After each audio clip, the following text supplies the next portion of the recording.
හතර වටේම තිබුණු ගෙවල් මේ පස්කන්දට යට කරද්දී මේ පුංචි නිවස මගහැර යන්නට සොබහාදහම තීරණය කළා. මේ විශ්වයේ හාස්කම් තේරුම් ගත නොහැකි මේ සොබහාදහමේ තීන්දුව හරි පුදුමයි. මේ මහ පොළොව මත මිහිදන්නු අපේම මිනිසුනි, නිබ්බානම් පරමං සුඛං පරම සැපත වූ අමා මහ නිවන් සුව ඔබටත් වේවායයි අප ප්‍රාර්ථනා කරන්නෙමු.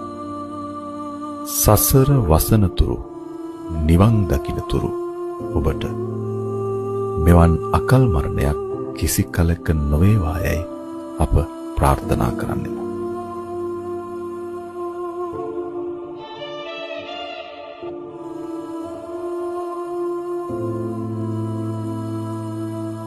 මේ අනපේක්ෂිත ව්‍යසනයෙන් කම්පාවට පත්ව සිටින ගම්වාසීන්. යා මමයි දුවයි තමයි මේ ගෙදර හිටියේ. ඒ උදේ 5:10ට විතර 5:00 විතර තමයි එක ඇසිල්ලයි. ආයෙ මොනවත් කරන්න කාටවත් බෑ වෙලාවක් නෑ අපේ හාමුදුරනේ. ඊට පස්සේ පහවදා උදේ අපේ මේ පන්සලේ හාමුදුරු මෙච්චරක් ඔය එරිලා ඇවිල්ලා අපි වේරගෙන ගමේ අයයි ඇවිල්ලා වේරගෙන ගියා ඉතින්.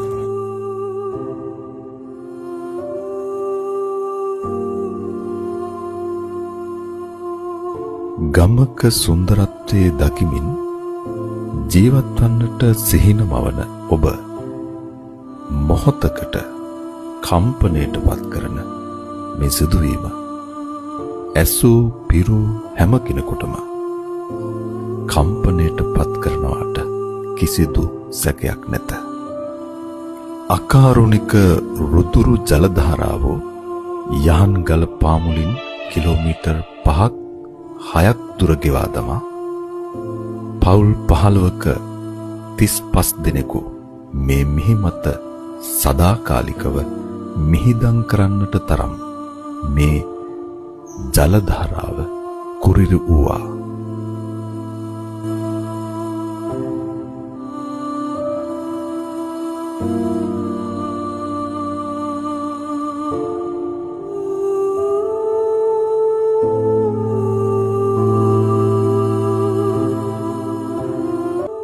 අද සිට මේ සුන්දරත්වයේ බලන දකින ඔබට කඳුළු කතාවක අලුත් පරිච්ඡේදයක් අකමැත්තෙන් වුවද ලියන්නට වේවි.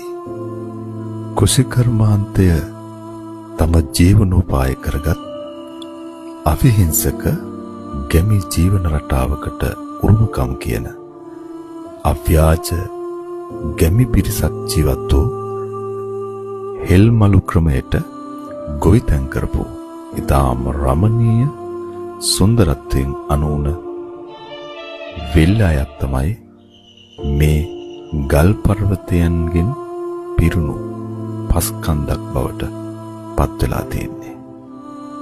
අව්‍යාජ මිනිසුන්ගේ සුන්දර කතාබහ, කුරුල්ලු කිරිල්ලන්ගේ මිහිරි නද, සුරතල් සතුන්ගේ හා ලදරුවන්ගේ කිලිලොල් හඬ, ගලා යන ජලපහරේ නාදය සදහටම එක් ඇසිල්ලකින් නවතා දමා සමූහ මිනිවලක් බවට පත් වූ ඒ මහා ඛේදවාචකය. තමන්ගේ කියලා කිසිම කෙනෙක් ඉතුරු නොවූ කම්පිත හදවතින් සෝසුසුම් ළමින් සිටින ඔවුන්ගේ සිත් සුවපත් වේවා. මහනුවර දිස්ත්‍රික්කයේ මිනිපේ ප්‍රාදේශීය ලේකම් කොට්ටාසයට අයත් උඩත්තව නෙළුම්මල ගම්මානයේ කඳුළු කතාවයි මේ.